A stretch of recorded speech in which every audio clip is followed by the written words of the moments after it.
Welcome everyone to the Fara Charles podcast. It's your girl Fara Charles, and today we have another interesting episode for y'all.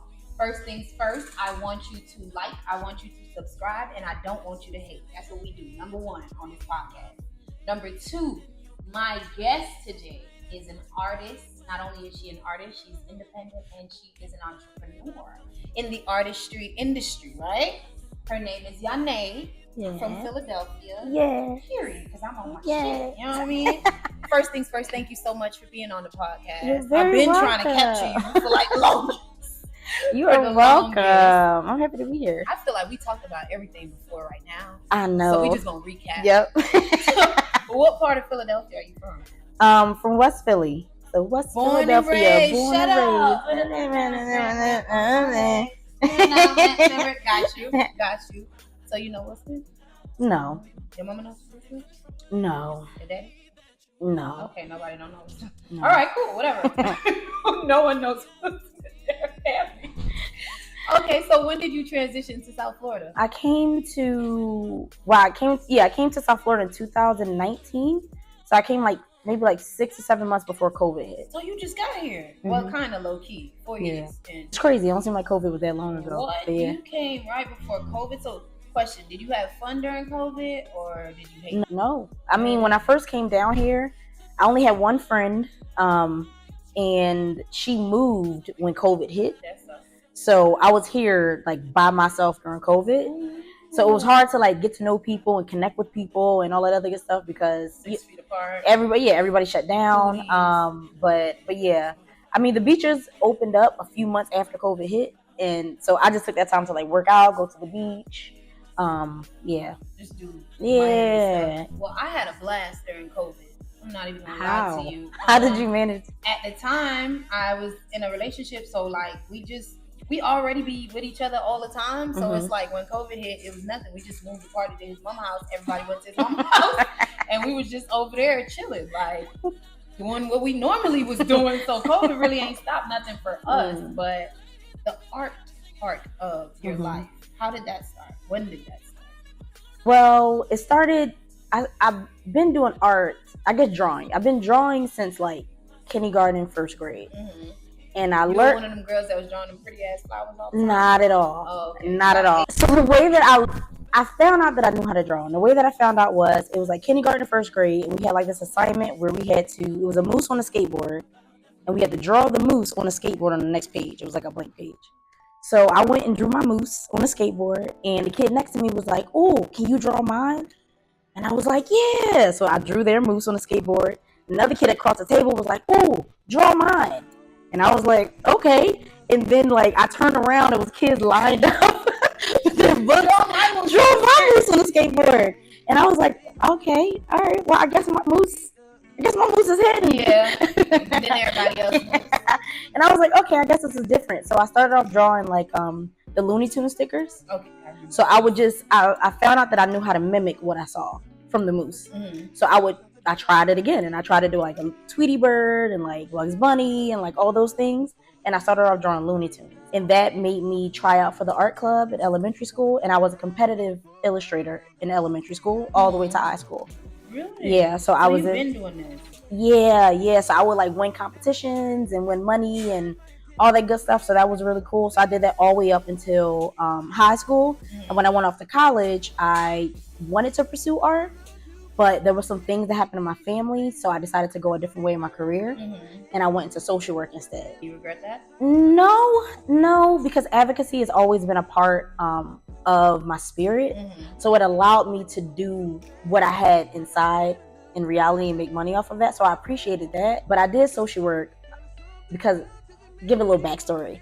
Me and my sisters were raised by my grandmother, and my grandmother got sick, and I was like, my sisters might go into care, so they need an inside person to get them out. Okay. So I was like, okay, I'm going to become a social worker. So if my grandma passes away and my sisters go into care, they're going to have somebody to get them back out. But my grandma was still alive today. So in that sense, I was like, girl, I could have went to art school. But you had a plan, though. I had a plan. I had a plan. Yeah. So that makes sense. Shoot, I can't even remember where I saw you first. so funny that you happen to be my friend's girlfriend, but I saw you before that, and I was just like, who is this girl? And so if somebody's popping and I don't know them, like I feel a weight. Like, why don't I know this person? Because I'm cool too. Like, you know?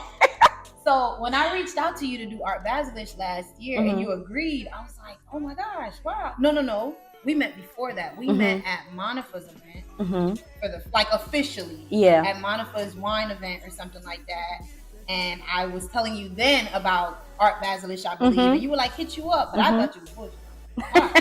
So I was like, I was scared to hit you up. But then when I did and you were just like on board, like, yeah, girl, let's do it. I was like, she cool as hell. But then I went and I saw you a whole influencer out here in these streets. So I was like, I don't know about you. Like, I'm who the streets know. You feel me? I am super, super low key. Like with like 80,000 followers. That's so crazy. Yeah, I'm low key. I'm not. You won't catch me at like influencer events, and you won't catch me like out. I really am super low key. Why not? Okay, so no. First, how did you get there being so low key? So I went viral. Okay. With your art or no? So in 2022, you know, it was this thing going around where it was like this trend of like posting celebrity lookalikes. Okay. So it was like, you know, name a celebrity you look alike, no matter if they ugly or they violent. You feel me? Stand next to a picture of a celebrity everybody tells you look like. It don't matter if they ugly or if they violent. You feel me? Show me what you look like, fool. Show me what you look like, right? So people told me a long time that I look like Eve. So I always was like, you know what? I'm going to go and I'm going to do the trend just like anybody else. I see all over. And I did it and it just blew up. So that took me from like maybe like 2,000 followers to like 10,000 in like less than a week. And then I hit 1 million views on that video. And then the Shade Room picked it up. And they DM'd me and said, hey, we're going to post your video. So they posted and I got another 30,000. Or 20,000, other 20,000. Yeah, just from posting another 20,000 followers. And I was at 30,000. And then I thought about it because I put my art to the side for so many years because I focused on social work and I was really growing in my career with that. And I was like, I think this is like a sign for me to get back in art because I've been doing it and I've been dabbling in it. And I had an art page already and I never stopped. I just didn't really pursue it. And I was like, something told me like, you know what, just go back out there and see what happens. And then people started to be receptive to my art. And I was like, whoa. And then it kept building and building and building. And now I'm like, you know, where I am now. So. Pretty cool. Yeah. You're pretty cool. Definitely pretty cool. And if you guys haven't noticed, one of her pieces right here, original piece, first and only, is what she does. You have another one. This is the newest one. But That's you the have newest one. Another one with the red, gold, and green. Oh yes, the Jamaica piece. So beautiful, bro. And I think it's those specific colors that makes it stand out so much. Because I'm like, when you look at it, it's just like a woman with a head wrap, but it's like, I don't know. I guess the way you paint it is such a beautiful piece. But most of your pieces are beautiful. Like, your pieces are beautiful. Girl, I'm telling you, when you agreed to do the show, I was like, oh my God, I feel like, because it's you. Like, I have a lot of artists because I personally love art. Like, I tell men all the time, and they never listen. You really want to catch my attention, like really want to get my attention, take me to a museum. Take it to museum, yeah. Like, seriously, I'd be like, oh my God, he loves me. Dang, have you pulled up to Wynwood yet?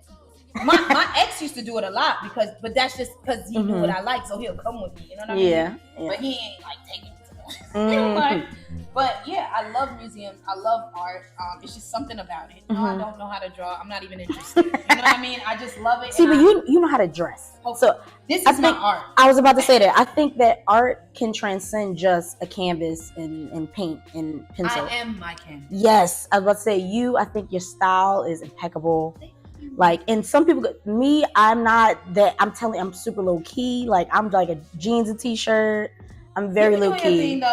I be trying, but it takes effort. It's cute. It takes effort. Take a long time to do. But content is crazy. Yeah. Like, content.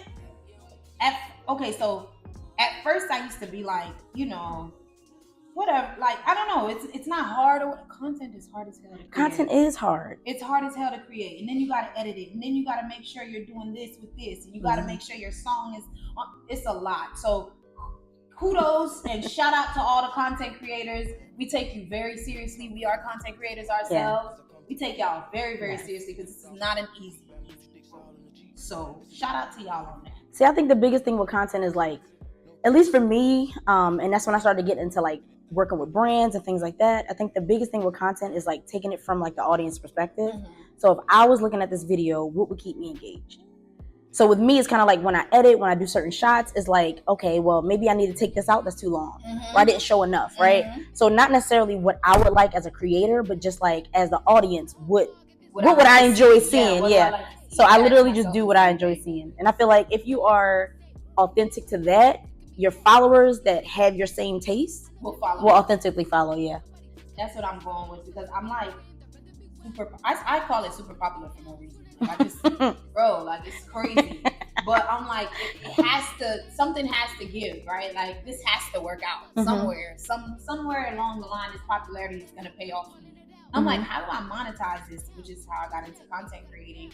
My next step is to start working with like actual brands and stuff like that. I think that would be cool. But when I'm getting a real bag, you know what I mean? Like, the local brands are cool. They're cool. But at some point, you want to elevate and you want to actually get paid for your content. So that's where I'm at now, where it's like, okay, I don't mind working with local brands because I'm a local brand myself as of right now. But eventually, I want to elevate. Eventually, I want my brand to elevate. Definitely want you to be a part of Art Basilish again this year. Haven't started doing anything for it yet, but definitely need you again this year. Oh, I'm down. We can touch on our topic. Drake or Kendrick? Kendrick. What? All the way. Right. All the that way. Was a stupid question. Come on now. But Kendrick. That was a stupid like, I look Kendrick. Culture. Like, literally, how can I look like this and be like Drake? Yeah. What? No. Yeah. I get you. You got braids and locks and shit. Yeah. We're definitely. So let's start from the very beginning. When he came out with the song with Future, what were you thinking? Oh, God. So I will say this. From this entire battle, I've gotten into like music reviews on YouTube. So I literally listened to the song, and of course, I'm like, first of all, chose violence. Like, you woke up, you chose violence. The last album, Mr. Morale, you were not choosing violence like this. No, he's always been this guy. I would say Good Kid, Mad City, Section 80, he was that guy. But he put that guy away. He grew out of that guy. Yeah. And then for some reason... That's what I'm trying to get at. So I knew he was that guy. Because I've been a Kendrick fan, He's been that guy, yes. I've been a Kendrick fan, so you're going to watch this. Girl. So I did not like I hated that fucking song. Hated that fucking song. Can I say something? You too? Okay, so I didn't hate the song. But at first, his voice reminded me of Mr. Magoo. I don't know why. I just hated it. But it was that, and that voice, I was just like, it sounds like Mr. Magoo. I don't know what happens, but he said something in the song like, this voice is golden. Yeah. And I was like, you sound different. I like you. And then I forgot about his voice. I ain't like it, but then Bitch Don't Kill My Vibe came out, and I was like, okay. Ooh, and Poetic Justice. Was it not Poetic? It is called Poetic Justice. The song with him and Drake? Yeah. but I fell in love with that. I was like, oh yeah. Oh, full circle. And I love, girl, when I tell you like infatuated, like I'm infatuated with Kendrick. Like everything about him. The fact that he don't talk. The fact that he's quiet. The fact that like you go around him and it's like he's like, it's a mystery over there. Like, you gotta figure it out. I love that he does it for the art. He's like the Kobe of rap. Kobe didn't care, unlike LeBron. Kobe didn't care about being a socialite. He didn't care about the celebrity. All he cared about was the game of basketball. And Kendrick, all he cared about is the art. It seemed like everything else is kind of like additional. Yeah. But that's not his goal. It doesn't seem like his goal was ever to be famous. His goal was always to be a great artist. Yeah. And I can relate to that. Yeah. Definitely relate to that. That's the question. The question is, what made him get up that morning and Future? Because I've been trying to figure it out. Like, because clearly the whole industry is against Drake right now. Like, it's like a selected few that's still fucking with him. Yeah. But it's a lot that's like, fuck that nigga.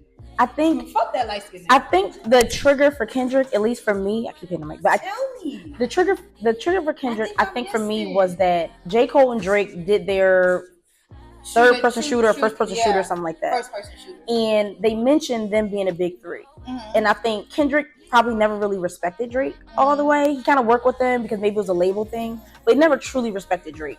And once Drake started to have the audacity to put him in the same, like, yeah, it's all three of us, like we're on the same level, he's like, whoa. I don't even like you to begin with. Now you're saying we're on the same level? Said that. Nah. He said that like in all of the stars. I think if Drake would have kept, if they would have kept Kendrick's name out of it, he would have let Drake live from afar. They just said the big three. They didn't say his I thought name. they said his name. They did not say his name. They didn't say K-Dot or nothing. Well, he never said his name in the 3-person shooter. They just compared.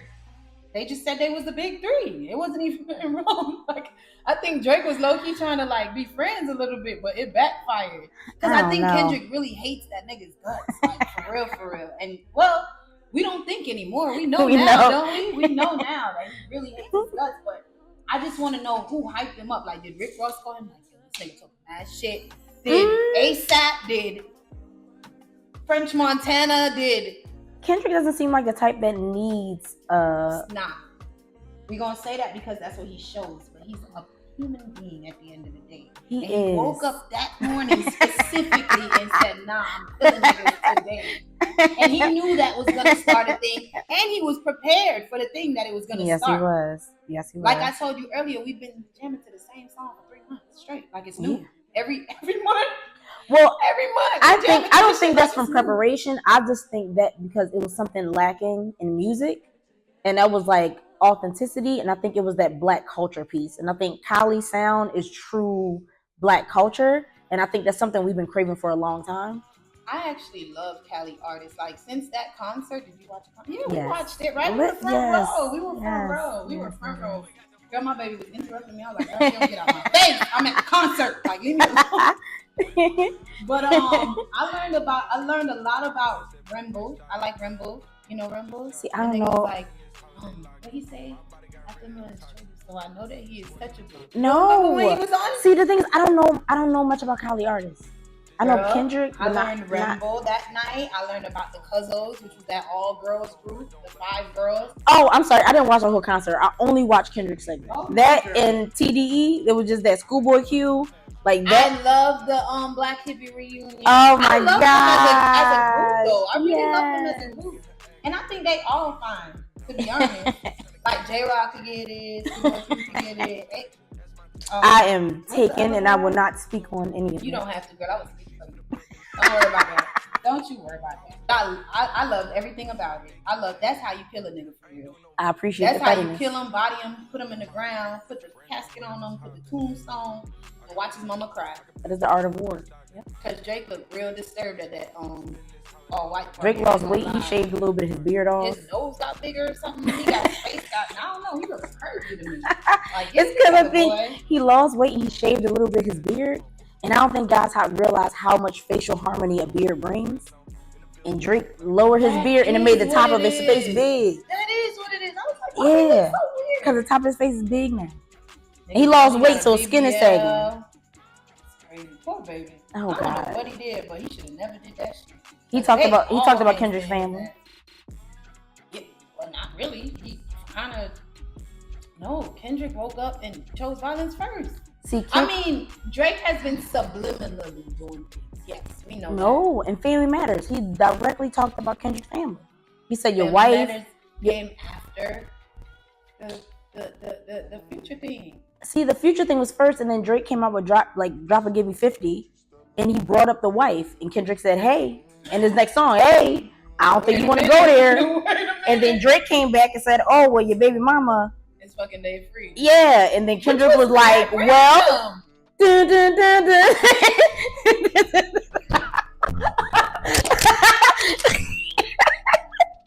And it was like, what? But why would you say that? That's so random. Like, you say that shit like it was true. Like, oh, the baby might be Dave Freeze. Like, nigga, what? Yeah, I'm just like, who told you that shit? I'm just like, even if it was, it's none of your business. That's just crazy. Like, but what is your business is your career, bro. What about that 12-year-old baby that you got? Apparently. Allegedly.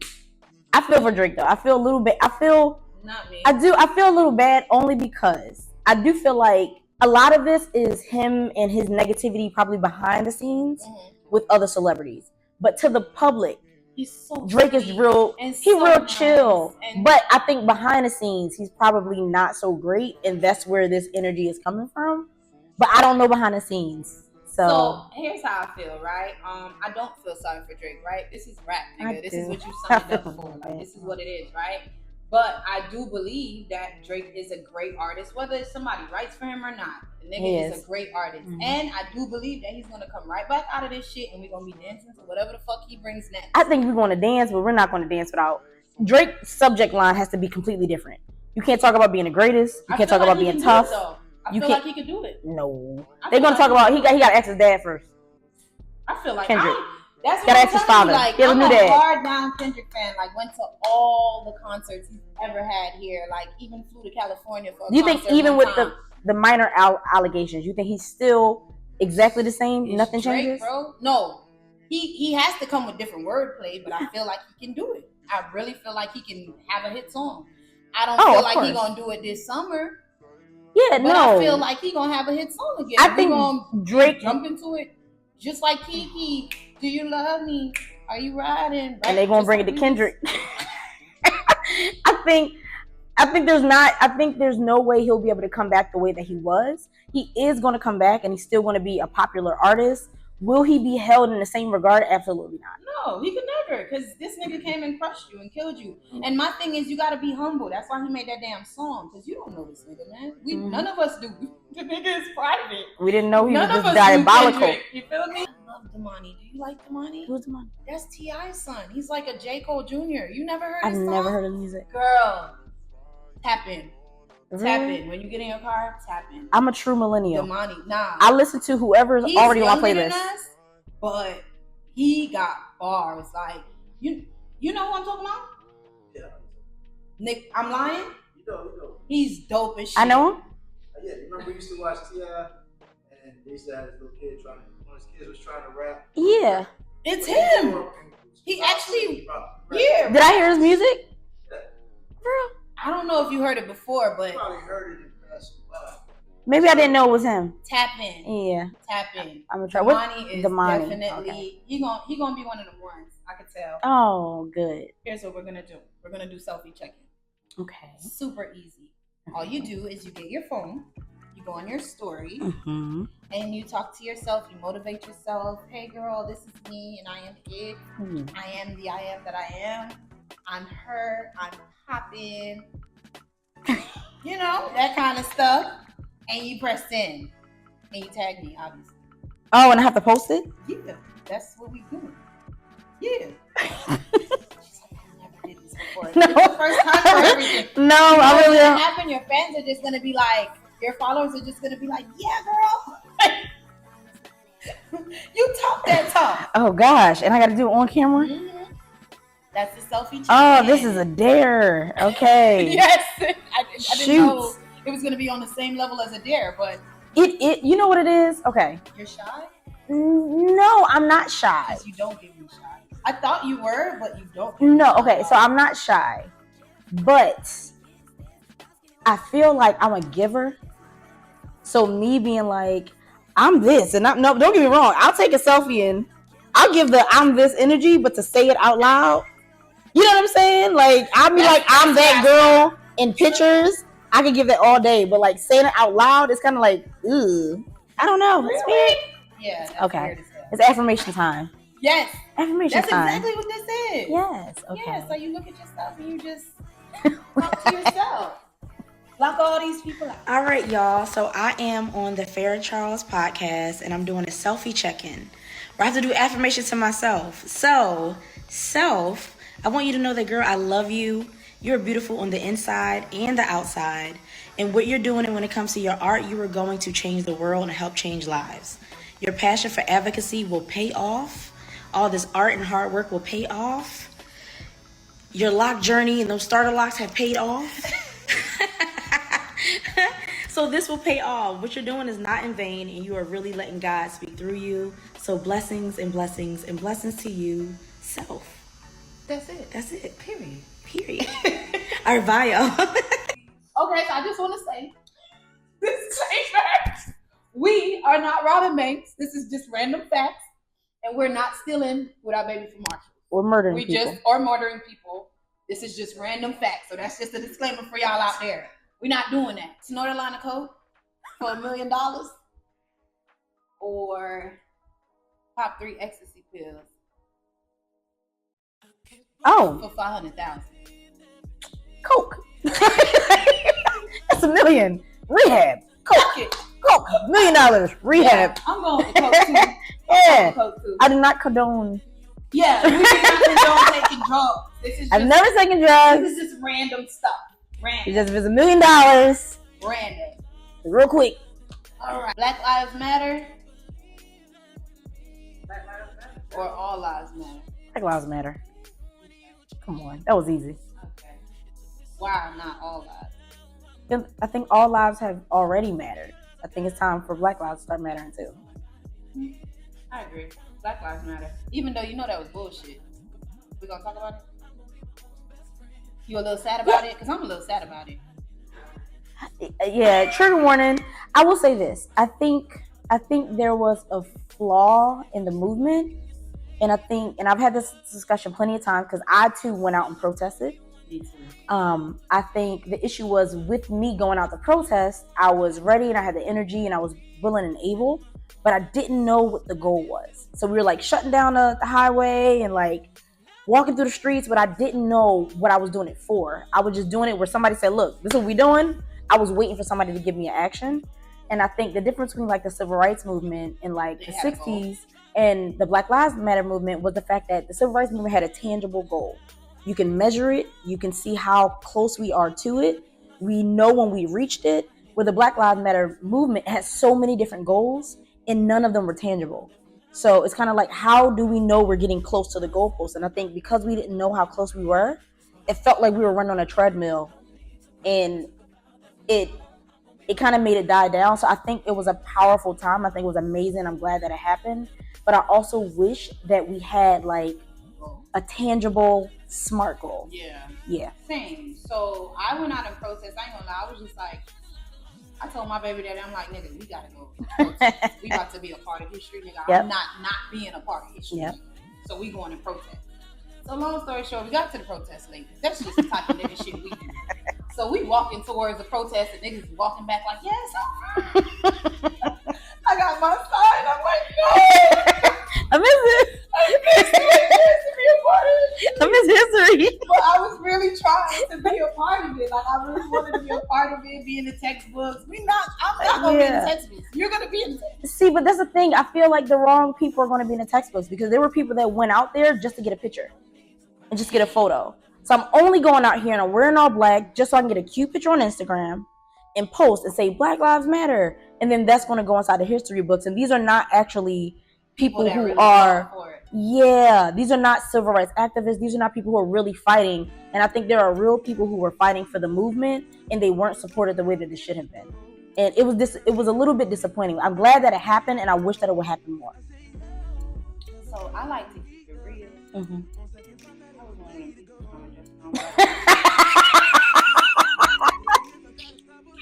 You can shame yourself. But I was fighting for my people too. You know what I mean? Like if in the middle of my fucking picture some shit went down, I'm outside too. I'm front line. You feel me? But I was trying to just, like I said, be a part of history. I was like, this is my chance. Yo, you know what's crazy though? I'm so what do you call it, bro? I'm so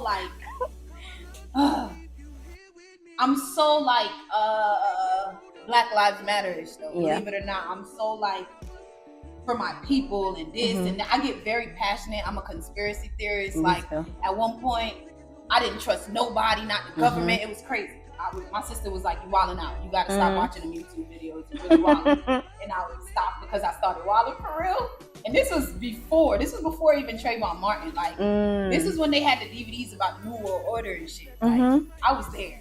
Like they about to fucking to start making shit, which is so crazy because those DVDs weren't lying. In hindsight, I was just about to say in hindsight. Those DVDs were never I'm ready lying, for bro. apocalypse. Everything, I'm scared of that's the part that scares me. Okay, so the zombie shit. It's like, why the hell would y'all make 1 million? Let me stretch for this conversation. About zombies. So you know it's about to be some crazy shit happening. I'm not prepared for that shit with my kids. I am. I'm 1,000% prepared. I know how to survive in a grocery store for 5 years. How? I'm certain you don't have enough time to tell us. Listen, I know that if a zombie apocalypse happened, if I choose to survive, let me put that out there, because I am a zombie fanatic. Like, I'm a god, dog. I'm a zombie fanatic, and I think it's two things. If it's a virus zombie and it's an infectious zombie. The infectious zombie or the slow, those I could get out of here. Like, I can get away from that easy. But the viral zombies are like like, if you were running like this, I'm killing myself. Like, there's no point in me living through this. But a zombie apocalypse, I just went to go see what is it called? Quiet Place? They won? Yes, if it's an apocalypse, I can survive it. I know what foods to eat, what foods not to eat. I know the most important parts of your body you need to take care of. I know your feet is the most important part of your body. Did you watch Walking Dead? Apocalypse? Yes. I'm I'm so ready for apocalypse. See, the thing with me is, and I'm glad you know, because I want you to take care of my kids when I decide to off me, because I'm not going to survive. It depends. How old are your kids? 3. No, I'm sorry. The baby, I'm gonna toss your baby. If you're big, like, you're gonna get us killed. Like, I'm sorry. Y'all remember that? Sorry. What was that movie? Bird Watch? Bird Box? Bird Box. Yeah. That is some crazy shit. Yeah. Them and kids, I just keep thinking about my kids gonna slow me the fuck down. There's no babies allowed. There's no babies allowed. I feel like for me, if I have a baby and the baby's like 1 is apocalypse, I'm like, listen, I only know you for a year. Like, I've not known you that long. If my 12-year-old son deserves to win. If you almost get me killed, I'm throwing you to the zombies. You're gonna sacrifice yourself for mommy. Like, I'm just I'm just not bad. I pray to God that whenever I have a child, the apocalypse happen, I'm gonna cry. I'm like, oh, my baby's about to die. Bro. Give him that distraction. Yes. My baby's going to learn how to be quiet. My daughter. Well, I'm gonna have to like Harriet, like Harriet, tell me my baby. My daughter be like, "Why, mommy? Why? You gotta do. Why you keep saying shh? Like, girl, then you gotta. We die. I do not condone violence against children. Yeah, we don't. That's another thing. We don't condone, and we not gonna throw our babies to the zombies. Say it, girl. We not gonna she is not gonna throw her babies to the zombies. we no, she is not. Oh boy, that is some crazy shit. But I believe you though. That apocalypse shit, I believe it. Cause why? Why is there so much? And everything that we've seen before on the movies is coming to life now. So why wouldn't that come to life? Yeah, I believe that. I'm ready. You're involved, apparently, right? You're involved. I have this conversation on every podcast. Let me just tell my story now. Okay. No, I'm not involved. I'm single. Was in a relationship. Not anymore. Okay. That's my story, right? Single. What's your story? Well, I'm in a loving, wonderful relationship. No, I am in a relationship for like almost 2 years. Oh, how cute is that? Like year and a half. I'm like gassing it, but no, whatever. I'm trying to get it too. And I get it too. Yeah, I don't know. What do you want to know? Well, with all your popularity, like, how does that affect you? Well, I guess not, because you're so down to earth. So I was gonna say it doesn't. I do have like guys who try to like reach out, but I don't even check my DMs. So people, it's kind of like they're sending something empty. Thankfully, I'm in a relationship with somebody who's extremely secure, and I feel like he has like I'm that kind of energy, and he knows there's not competition. And I feel like when I always talk about my type, he like fits the prototype of my type. So it's kind of like one. You don't have locks.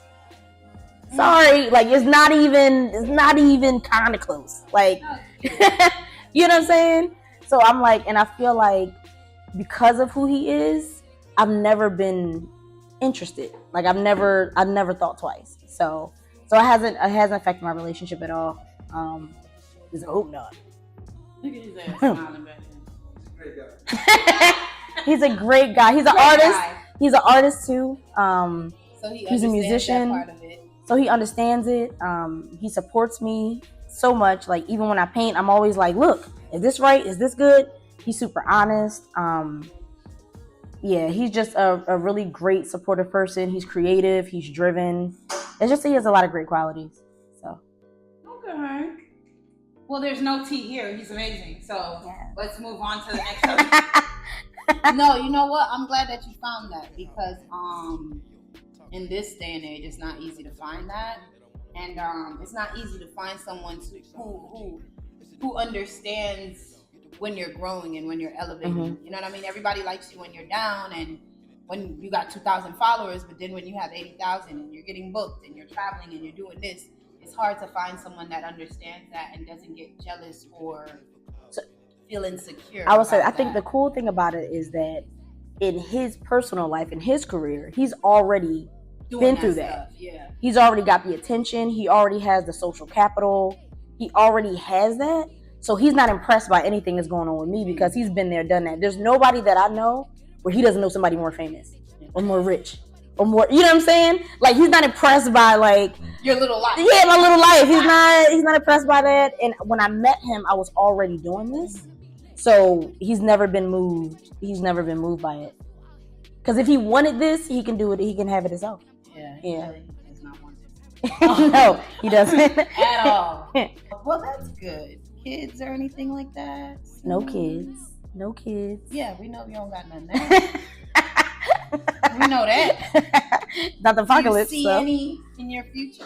Oh, absolutely. I want kids. I want to be married first. Mm-hmm. But if it doesn't work out that way, you're cool with that too, or? Yeah, if I never get married, then I'm okay with not having kids. Okay, but no, what I'm saying is, if you have the kid before the marriage, are you okay with that? It's not ideal. I would say I'm a very traditional person, so I'm super duper traditional. I almost wanted to wait until I was married to like even have sex. Really? Like that was. Let's talk about that. Oh God, why did I do that? Why did I do that? Why did I do that? Why did I say that? I should never did that. No, because now I'm trying to figure out. Oh, you was trying to wait. Yeah, I was. That was my goal in my 20s. How did your goal not end up being your goal? Because I thought about it and I was like, I'm like 27, and I don't think in the Bible I was supposed to wait this long. I don't think I was supposed to wait this long. I don't think it was supposed to. I don't think God planned it for me to. I was like 26, 27. Get the fuck out of here. I was gonna wait, and then after a while, I was just like, Does that make sense? No. But because of that, I was religious by choice. I went to church by myself. I got baptized on my own. Like my family wasn't there. I just got baptized last Saturday. Really? Mm-hmm. Congratulations. So not a whore anymore, obviously. But yeah. That is impressive though. So you were religious, so that's why you kind of. I was religious. I was super traditional, and I always wanted to get married and have kids and all that. So even though I did not wait, it still is important to me to share that with my husband, because I think that is something that I would like to share with my husband. If it happened before, I would be disappointed in myself for not doing it the way that I planned. But I know that God has his reasons for everything, and I would still love my baby. I would still sacrifice on Apocalypse, but I would still love my baby. I'm still on 27. So because now I'm like, damn, you went till 27. I thought you was gonna say some shit like 18, 19. You said 27. So you went all the way to 27, and you were like, okay, well, obviously you found somebody. I found somebody, and I was in a relationship for a while. And then but I told myself before I even got to the relationship, it was like a relationship ended around like 25, and I was like, you know what? Next relationship I get into, screw it. Yeah, I was just like over it. So it wasn't like that person was special or anything. Like, it literally was like, I mean, you're here. So when the person like started dating you and you were like, I'm a virgin, did he fucking drop his jaw? He was super disappointed. Yeah, because what the fuck is that? Because he was like, oh my God, are you serious? Because I think by 27, it's kind of like a little bit of a burden. Because it's kind of like people don't want the emotional attachment that can go along with it. They don't want the drama that goes along with it. They may not, you know what I mean? Yeah. So how long did you stay with this person for? We were together for like 2 years. Hey. Yeah. You're a good girl. Good. Try to be.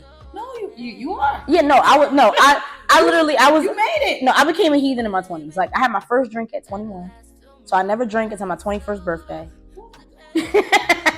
Seriously, honest to God, I had my first drink at 21st birthday, and I had like 9 shots in 30 minutes. It was terrible. I was like 98 pounds. 9 shots, 30 minutes. It was terrible. First drink at 21. I didn't try substances until like 24. And then I didn't lose my virginity until like 26. So I became normal at 30. Pretty much. That is amazing. So I didn't expect any of this, right? We didn't expect this at all. So this is going to be great for the podcast. Because you're making me think about me. And Really? I'm just like, God, girl, do you know? How old were you? Ask her. I was 14 when I lost my virginity. Really? 14. Oh, wow. I would kill my daughter or son right now if they lost their virginity at 14. Started smoking at like 16 and I wasn't even inhaling properly, like just trying to fit in. Yeah. Started drinking at like, I just started drinking, I ain't gonna lie, probably like 2-3 years ago. Like I would have a drink every now and then, but like like how I would have like drink, yeah. Like 2-3 years ago. But like sex and like substances, I grew up with that. Like yeah, I was just about to say, I think it's the environment that you grow up. You know what's crazy? My environment was, one was Catholic, one was Christian. Oh. So, but the environment can influence you in different ways. You can rebel against it, or you can conform to it. I definitely rebelled against all of it. See, and I was the opposite. So my environment, I grew up in a very rough family, in the hood of West Philly, and I rebelled against that environment. So I went the opposite way. So you went to God. Because now I've always been with God and I've always been not religious, spiritual. That's one thing about me. Like I've always believed in God and had faith in God. But over this past last year, like for me, it was just like, all right, God, you really held my hand and walked me through my transition of being with someone to now being without someone. And then it's like, yo, how do I pay you back? How do you pay God back? You got to give back yourself. So that's why I got baptized personally. For me, I was like, I got to give God something. That is beautiful. You know what I mean? Like, I give everybody else things. I got to give God something. So I got baptized last Saturday. Was it last Saturday? Yeah. So good. I'm so proud of you. Thank you, girl. And that was me, like, kind of cleansing myself of all the heathens and demons that I've had passed. But I would say, now that you are baptized, just know you're not going to be perfect, and forgive yourself if you go back into your ways, because it does not happen overnight. That is it. Because sometimes people think that once you get saved or baptized or whatever, that things are just going to magically change. And then when you still do the same thing you did before, they get kind of disappointed and discouraged and be like, dang, maybe this is not for me. But just know, like, it is for you, and you're going to go through the trials and errors. Like, that's how I feel. Like, I'm, like I said, very spiritual, and plus, like, for me, I see what God does in my eyes. Like, with my eyes, I see what God does, and everything. God does everything for me. Girl, I could I could go into the store, right, and walk out the store and have like a hat on, like, look what God did. Look at God. Like, that's me. God, everything, God, right? So for me, like, and I'm very open to it. Like, that's how I can say. You're super transparent. Super transparent. So that's why I'm like, wow, 27, 26, you lost your virginity. Yeah, but if I knew that I wasn't gonna wait, I should have just. No, but you know what? That's less niggas on your roster. Yeah, that's true. I mean, think about me. You know what I mean? Like, it's 14. I mean, but at the same time, at this big age, it's nobody's business. I think if you deal with somebody and if they worry about your past, then it's like. And I've been very lucky to have, again, very transparent. So it's not like every nigga I get with don't know who I was with before. Some of them be friends for a while. But Little small, right? But they all like know, you feel me? It's nothing like I hide or whatever the case may be. So they all know, and I don't ever feel judged or anything like that. I'm just I ain't no big still make girls like you. I'm not gonna lie. Like, but the whole virtual thing is such a male concept.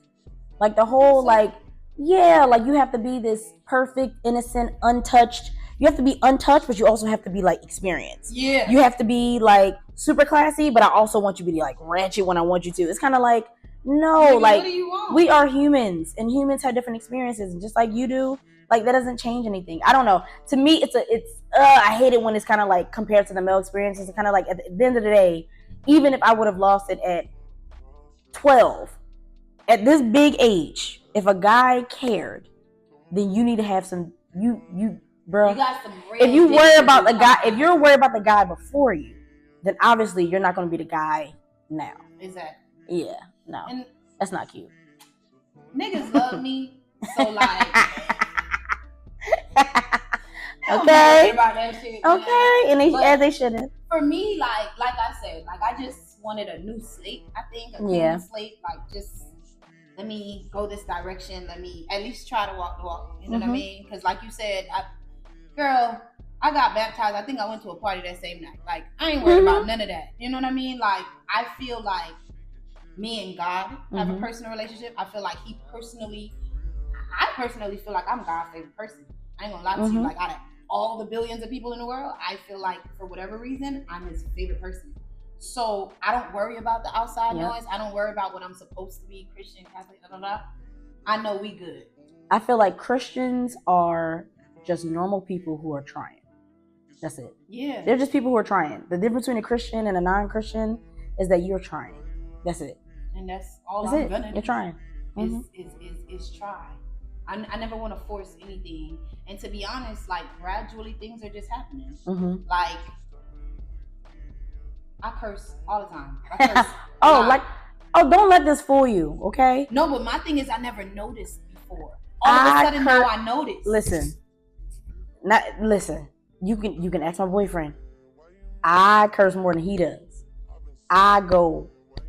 No, get me in a debate. What I'm saying is, I never noticed. Like, okay, so I'm for me, it's like I don't think I'm gonna stop cursing anytime soon. You know what I mean? But for me to realize, like, damn, you curse a lot. That's like a transition. You know what I'm saying? Yeah, exactly. I'm a girl that'll walk outside naked, like as the day I was born.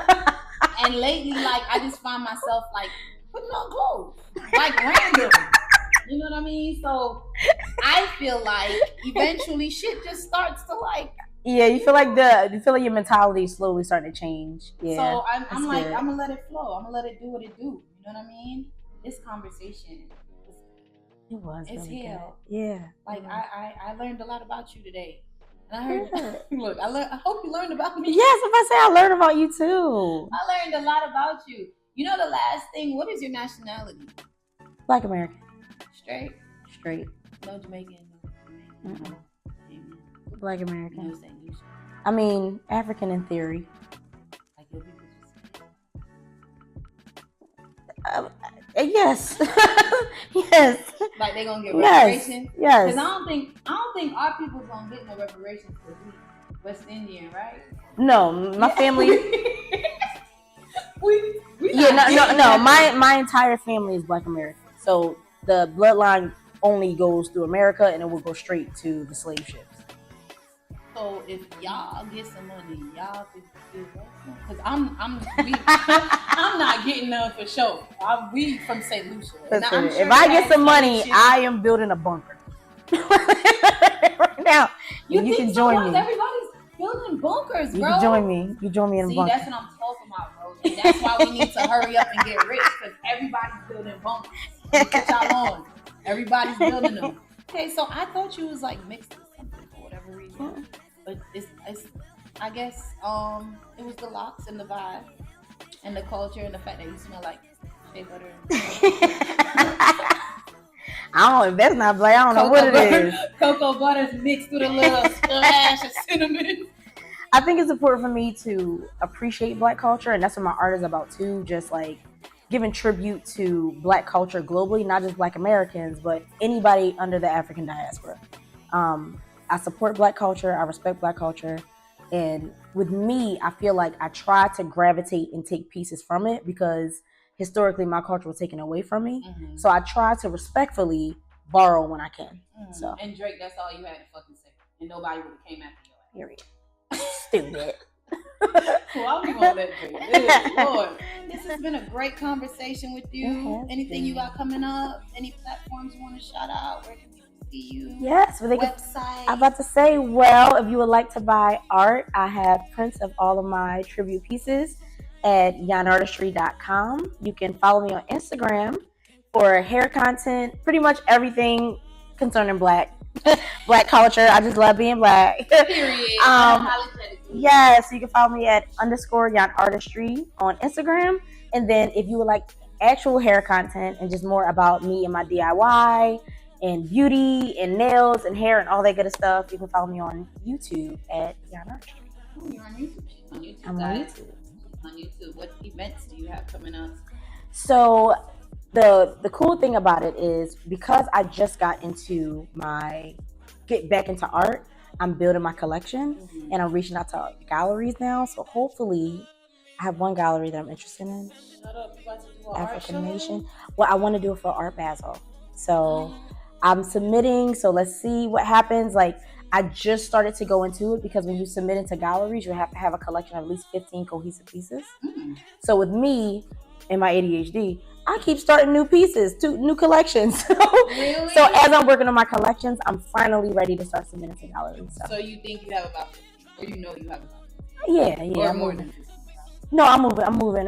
I'm probably hitting like 50. By the time that Art Basel happen, I'll have it. I need to know what date that is. Whatever date that is, I'm going before or after that. You gotta be on my stuff.